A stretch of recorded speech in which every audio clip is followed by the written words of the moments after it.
Hey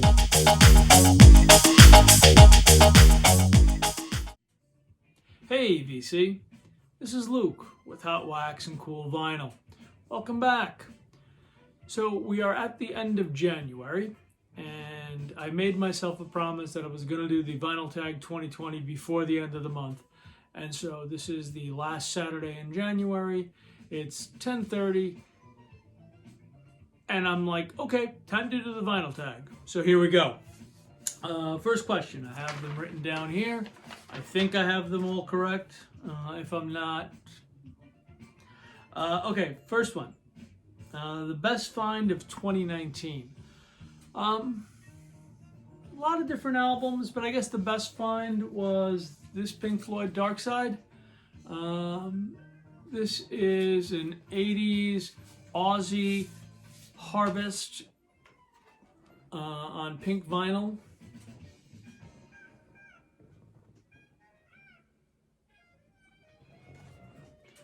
I was fortunate enough to find that album this year. So, best find of 2019, Pink Floyd, Dark Side of the Moon, pink vinyl, Aussie pressing.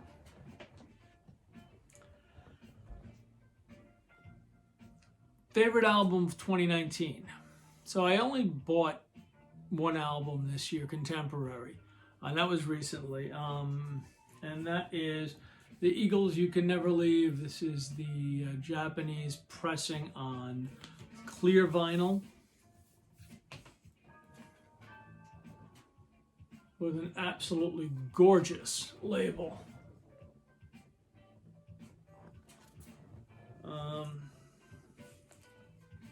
I believe the release date was 2019. However, that is when I bought it. I just bought that recently. So, Eagles, You Can Never Leave. This is the Extra Night at Burbank concert. This was an acoustic set that they did. If you don't have this album, it's a pretty good album to throw into your Eagles collection. If you're an Eagles fan, it's well done. The packaging is a little lacking, but the album itself is well done. Novelty records. I really don't have a lot of novelty records. I think I have one, and this is it. Ray Stevens, The Streak. You know, it was one of those songs that I remember as a kid coming out, you know, so giggling as a child about the concept of the streak. So Ray Stevens' The Streak is my novelty. Number 4 is an homage cover. This one was kind of easy for me, and most of you who know me know that The Clash is my favorite band, so I'm going to go with London Calling, and the cover is of course an homage to Elvis Presley. A B-side deep cut. I kind of struggled with this one a little bit because there's always a lot to choose from, but I decided to go with a little bit of an oddball. It's The Vapors' Nuclear Days is the album. This was the album, their first of 2 studio albums that they did. This is Turning Japanese is the big hit on this one. But the deep cut on this one was Letter from Hero. Basically, it's a letter, it's a song about a Japanese man writing a letter to someone in England in 1938, just before the Second World War. It's a pretty interesting song. It's actually my favorite song on this album, more so than Turning Japanese. So that's what I'm going to go with as a deep cut or a B-side. I'm very few of people have actually heard of that song, I'm gathering, but give it a listen. Something funky. Was listening to this earlier today, oddly enough. So it was an easy pick for me. James Brown. And there goes the 20 questions on the floor. Every year it happens. This is James Brown, the James Brown Band, The Popcorn. And it's really, it's a great album, actually. It's an instrumental. And it's really a nice, funky, great little record. As I said, I was listening to this earlier today, so I made it for an easy choice on that. Number 7, which is Weird Shelf Buddies. Like many of you, my stuff is alphabetized, so Weird Shelf Buddies are not an uncommon occurrence. But I decided to go with these two. The Cure, which sit next to Joe Cuba Sextet. I figure pretty weird shelf buddies. I was there. The band that I've seen, and I guess it's the album that you went to see the concert on.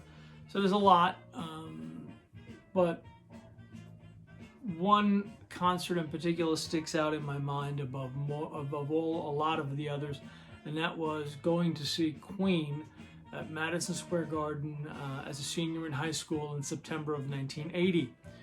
It was the Game Tour,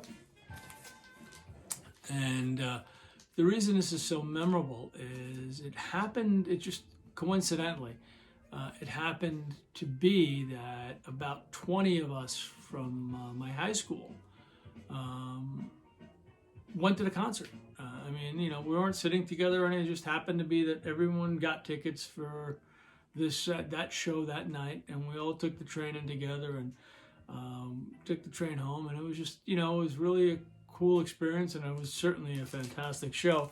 Anybody who's ever had the good fortune of seeing Queen live knows what kind of show they put on, and this was no different. This was a really wonderful concert. So, number 8, I was there with the band. I wish number 9 is I wish I had an original copy, but I have a repress. In 19, I started. I was introduced in the end of 2018 to the jazz saxophonist Art Pepper by one of the the members of the VC, Bradley, over at William Now. And he introduced me through his channel to Art Pepper, and I really started buying a lot of his stuff, just really liking Art Pepper and that West Coast jazz sound. So Smack Up, the Art Pepper Quintet, is a reprise that I have, and I wish I had the OG. I guess that, that could be for just about any, from Giant Steps to Coltrane to you name the Miles album, any of those that are worth in the thousands. I wish I had, but I'll settle for Smack Up until I can get my hands on it. Until I can get, if I'm lucky enough to find an OG copy of that album. So the next one was a discography that you own. The Clash. I'm not going to pull out every album I own of The Clash. It's my favorite band, and with the exception of a few of the more obscure stuff that was released UK exclusive, and some assorted 7-inch stuff, I have their complete discography. I can't say I'm a completist because I said there's always one or two pieces that you come across missing, and speaking in absolutes is always a danger to me, because there's 8 variations on different pressing plants, etc. So let's just say that for The Clash is, of all the compilations of all the bands that I own, I guess The Clash is the one that I'm most complete in. So The Clash. The next one is a pre-band artist that went, I guess, from one band to the other. I'm really I understood. Did not understand the question. I think everyone had their own kind of variation on it, so I'm gonna take mine. I'm gonna go with the Yardbirds, and on Mr. Clapton. He went from there and went to a couple of the bands, and of course had his own career. So for this one, I'm gonna choose the Yardbirds and one Mr. Eric Clapton. That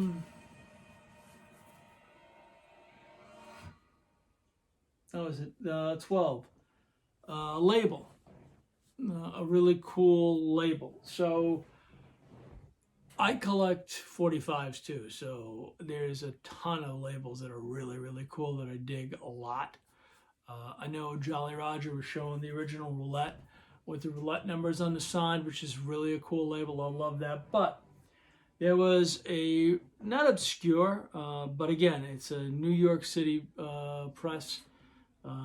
This was in Jamaica, and it's called Blackhawk, and it's got a really cool label. Can you see that I'm showing it right? Yeah, there you go.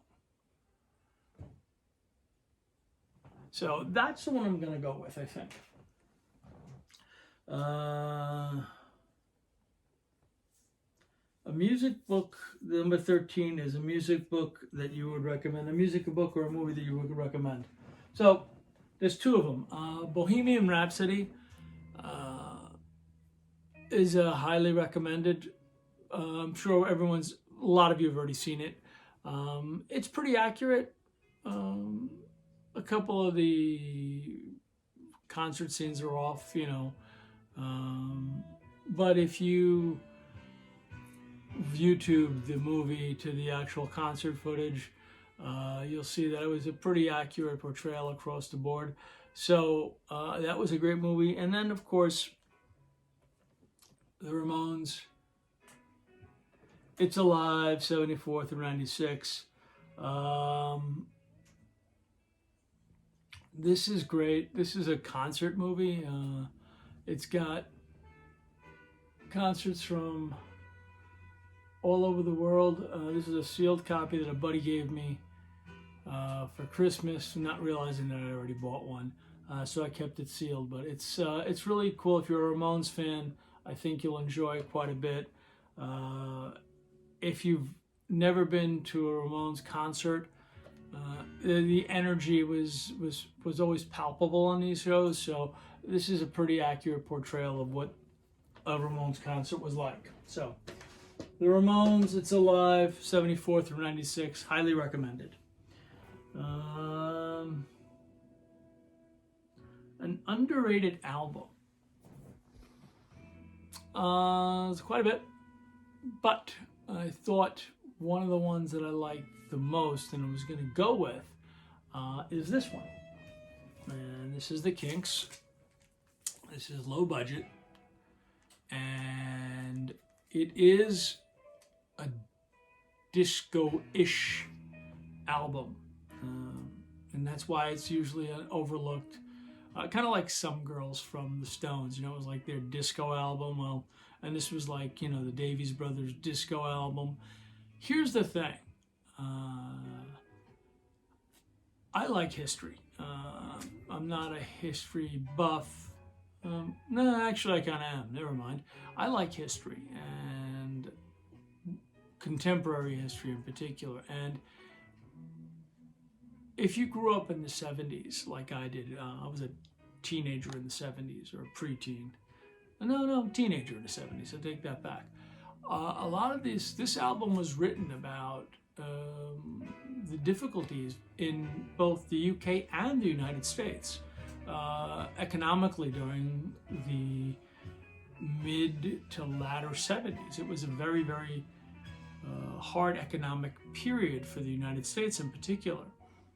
And this album is really reflective of those times. Catch Me Now I'm Falling, which represents the United States at the time. We were having a very difficult time in the States. We had the Iran hostage crisis. Energy was very expensive. Fuel oil was through the roof. Gas was creeping into $1.25 a gallon. It wasn't as bad as the odd and even gas days of 72, 73, the early 70s.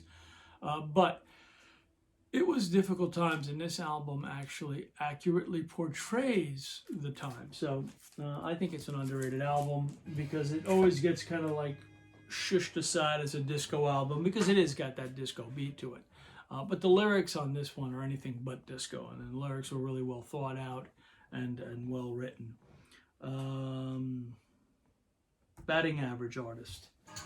There's a ton of them out there, and you pick it out. One, the Cars, the Queen, Led Zeppelin, but I'm gonna go with Steely Dan. And I chose Pretzel Logic because it's my favorite album cover from all of Steely Dan catalog. And it's just a kick-ass album cover.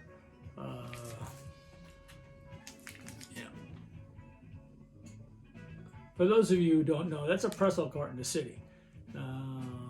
We got them all over the place. If you've never had a hot pretzel in 5-degree New York winter weather, you ain't lived. Let's put it this way: you ain't lived until you've had a hot pretzel in 5-degree New York weather.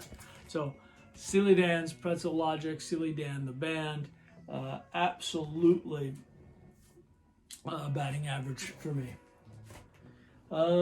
Same album, different cover. I told you guys I was a Clash fan, so I'm gonna go with the Clash's debut record. It's the same album, different covers for US and UK printing. Granted, it's not terribly subtle, but it's there. You see the Clash on upper, Clash the lower side. There's subtle differences in the size of the picture, and so we're gonna go with the Clash's debut album for that. An album bought cheap and now worth money. I don't know what you mean by that exactly, whether it was an album that I bought new years ago that is now worth money. I don't really have that many. I guess I have a couple of those. But I kind of went with Led Zeppelin's Mudslide bootleg. And the reason I went with this album is it was purchased, yeeks, it was almost worth nothing. I purchased it from a yard sale or an estate sale, and it was with a group of albums I bought all together, and it was like I paid $50 for however many albums it was, 75, 100 albums, and it wound up costing less than $100 because it's the bootleg and it's the Mudslide bootleg, but it's the BRR004 bootleg. There was only 200 of these made, and so they range for anywhere between $200 and $400. So that's my bought for cheap but now worth money. My favorite drummer, well, Neil Peart, but honorable mention to Carl Palmer from Emerson, Lake and Palmer, and I've always liked Carl Palmer ever since Carnival 9's solo. When I first heard it, I was a kid, and ever since that solo, he was one of my favorite drummers. So Neil Peart, because he's just insanely talented, and I'm not a drummer,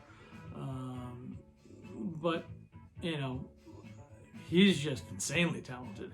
And then again, Carl Palmer, because for me, it's just one of those things that sticks in your head when you're a kid. You listen to one song and you whether it's Wipeout or whatever, but there's that one drum section that generally tends to stick out in your head. For me, it was Carl Palmer's solo during Carnival 9. So I'm going to throw Carl Palmer in there as well. Turning 20.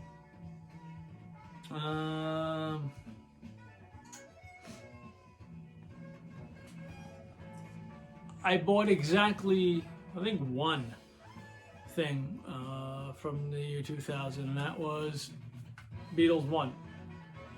And I only have this on CD. So that's it. It was kind of easy. There was no other choice. And now the trilogy of albums, the back-to-back-to-back with a thread. So here they are. I'm going to go with Queen. I'm going to go with A Night at the Opera, A Day at the Races, and News of the World. So they were released in sequential years, as you can imagine, 75, 76, and 77. But the thread that connects the three, tenuous thread, but it is a thread, and just follow me on this. The Lion's Crest,